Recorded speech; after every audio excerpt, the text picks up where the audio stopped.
Hi everyone, welcome to another episode of Options Fireside Chat. This is episode 12, The Psychology of Regret. So someday in the chat group, EF sigh should have taken profit, and then we see QL reply in the chat group. Then next time don't call it profit, you call it rent. That line stuck because it's not about the money you made, it's about the piece you lost thinking you could have made more.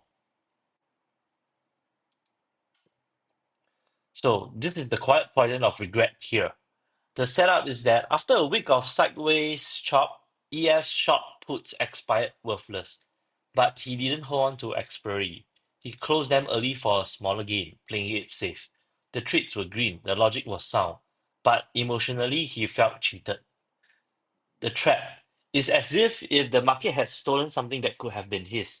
That's the quiet poison called regret because he did everything right, but his brain compares reality to an alternate timeline, the imaginary one where everything went perfectly.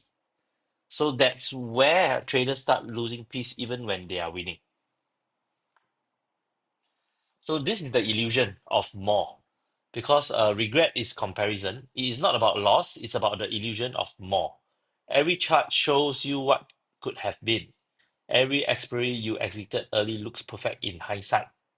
The market pays discipline because it doesn't pay imagination. That's 40 cents you didn't collect at expiry. It was never yours. It was bait dangling to test your emotional control. So when you sell options, your true edge is not in holding longer, it's in defining enough before fear of missing out defines you. So I believe everybody had such situation, but end of the day, you cannot predict the future. So once you have already execute your moves, it's a done deal. There's no point in thinking of a alternate reality or alternate situation where what if. So this is the regret loop. You sell a put for $3. A week later, it's worth 60 cents. You close. You feel good. 80% rent collected. Next day, the options drops to 10 cents. You think, I should have waited. That's the mental trap because you're comparing your real profit to a fantasy timeline. You forget the market could have reversed. You forget your exit preserve optionality. So regret erases the context. It rewrites history to make you feel like you have missed something, but you didn't. You got paid for time, not perfection. So there's one saying, there's no use crying over spilled milk. So just live on, and after you have executed the trade, do not need to think more, and just happily collecting that premium. So this is actually a mindset here, which is very important for every advanced options trader. So here, rent, not profit, because 80% of the max yield has already been captured. You sold at $3, you bought back at 60 cents. So we can think like a landlord because you sold a contract for $3 and you bought it back at 60 cents. You have captured 80% of max yield. That is like rent collection. That remaining 40 cents is the final week's rent from a tenant who might burn the house down. So would you risk the property for that?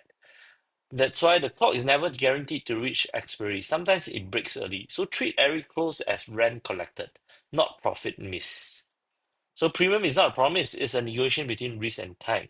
Still going back to the mentality. So mentality is very important, mindset is very important.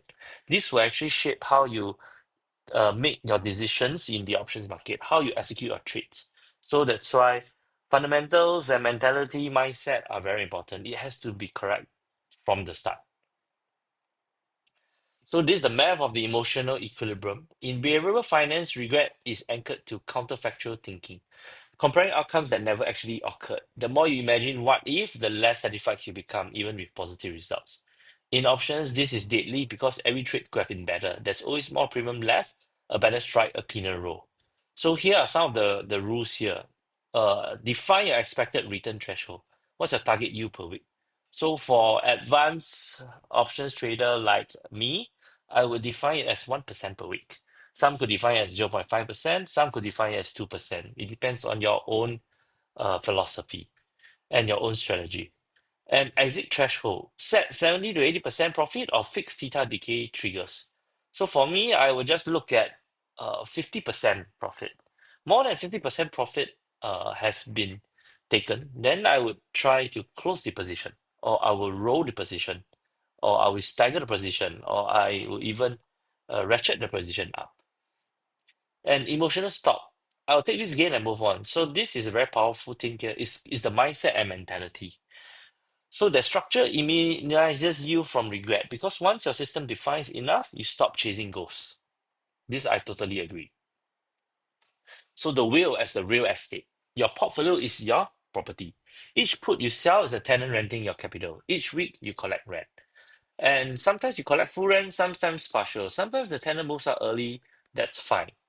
The goal isn't squeezing every dollar, it's keeping occupancy stable and property intact. So this is stability over perfection. And regret comes from thinking you should have charged more rent, but your tenant didn't default. You still got paid. The real win is continuity. That's how wealth compounds through repeatability, not perfection. So after knowing this, there's a conversation that hit differently. If you treat every win like rent collected, you stop resenting the market for paying you. So that night, curiosity is something that's stuck with all of us, and that's the truth. Because once your brain learns that enough is a signal, not a feeling, you start trading with clarity instead of emotion.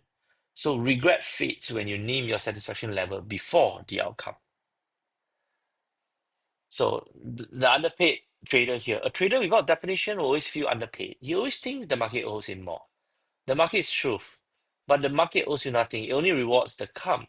So the underpaid trader is like a noob trader or a trader that's just starting out.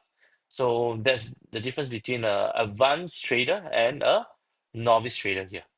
So for the path forward, close when your system say close. Take your rent, not your revenge. So I have defined my system as less than 50% value left, and then I will close it.